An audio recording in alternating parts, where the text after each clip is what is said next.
Oi, pessoal, tudo bom?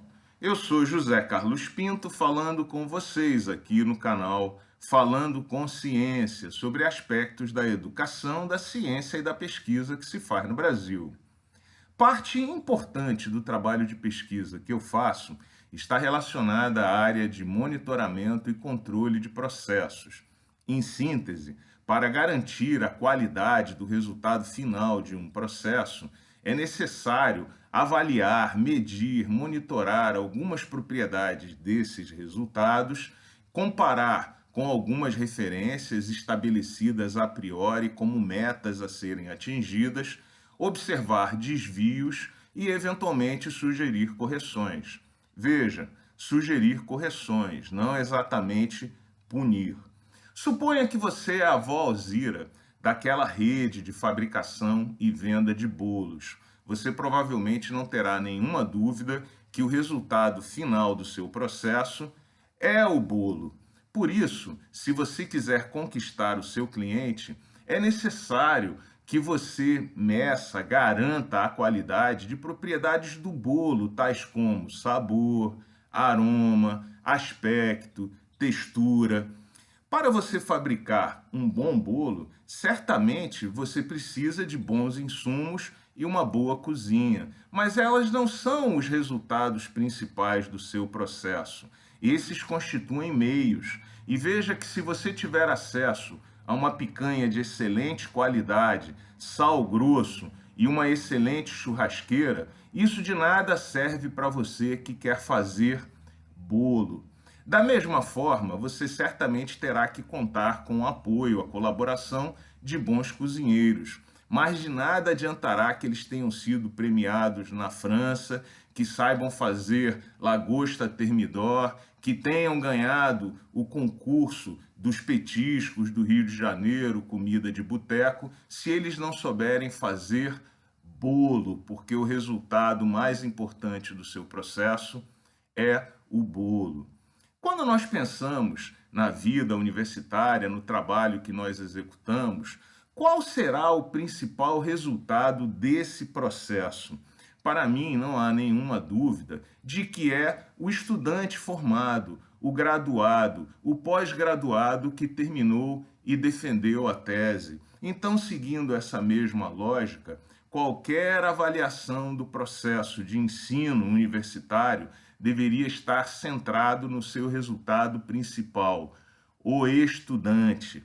No entanto, essa variável importante chamada estudante, graduado, pós-graduado, o egresso, tem uma participação pífia nas avaliações que se fazem sobre o sistema universitário. A gente vê aqui logo de cara que seria necessário consultar, antes de mais nada, o estudante, afinal, ele é o resultado principal desse processo. Saber o que ele pensa, se ele acha que teve um bom ensino, se ele compreende que as ferramentas obtidas durante aquela trajetória vão ajudá-lo na sua carreira profissional.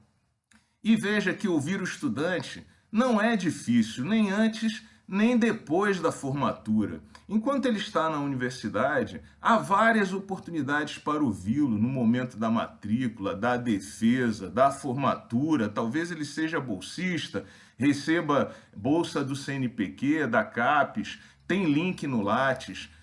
Perceba que o estudante pode ser ouvido em várias instâncias e momentos durante a sua vida acadêmica. Depois que ele sai da universidade e se torna um egresso, ele deveria ser acompanhado pelas universidades e continuar sendo ouvido para dizer se a sua percepção sobre o ensino recebido mudou. Pode ser que ele avalie melhor com o tempo por conta de sua formação e acúmulo de experiência, mas pode ser que ele avalie aquele ensino de forma cada vez pior à medida que os anos se passam. E acompanhar o egresso não é tão difícil assim.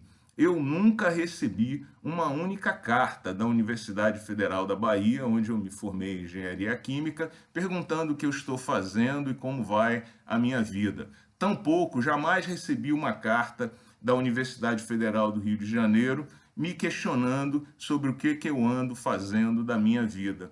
No entanto, como eu passei 2 anos na University of Wisconsin, nos Estados Unidos, há mais de 30 anos eu recebo regularmente, pelo menos 2 vezes por ano, uma mala direta me contando histórias sobre a universidade, quem se aposentou, que trabalho está sendo feito e me perguntando sobre o que eu estou fazendo, se o meu endereço continua o mesmo. Veja que meu vínculo com essa universidade aparentemente é mais forte do que com as universidades brasileiras, onde eu passei a maior parte do meu tempo acadêmico. Veja que é possível fazer isso, é preciso apenas ter vontade. Além disso, a universidade deveria acompanhar se o egresso está inserido no mercado de trabalho, se ele está conseguindo de fato trabalhar, se ele é produtivo, como foi a trajetória profissional dele ao longo dos anos. A universidade tem boa parcela de responsabilidade pelo sucesso e pelo insucesso do seu egresso. O sucesso e o insucesso do egresso falam muito mais sobre a universidade do que o sucesso dos professores. De novo, esse acompanhamento deveria e pode ser feito. Eu, todo ano, recebo vários convites para falar da Universidade Federal do Rio de Janeiro, mas sempre de instituições estrangeiras que estão fazendo esses rankings aí sobre universidades. Por que nós não poderíamos desenvolver ferramentas para ouvir e acompanhar os nossos egressos? Talvez com o apoio do IBGE, por que não? Porque trata-se de estatística social importante para o Brasil e o IBGE tem grande experiência em ouvir a sociedade e interpretar esses dados obtidos.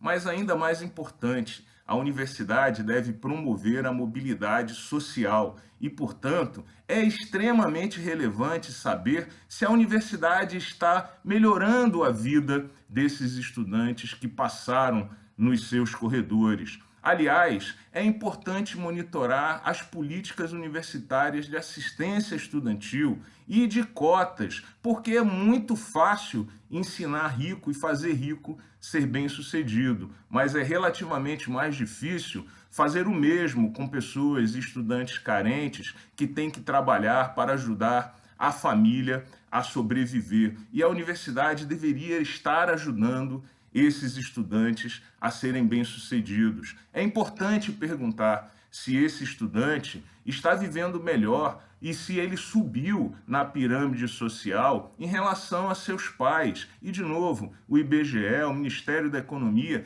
tem esses dados. A gente não precisa saber o dado do fulano. O Ministério da Economia, o IBGE, poderiam fornecer médias sobre os estudantes que saíram de uma determinada universidade em relação a seus pais, para nós caracterizarmos essa importante variável de mobilidade social.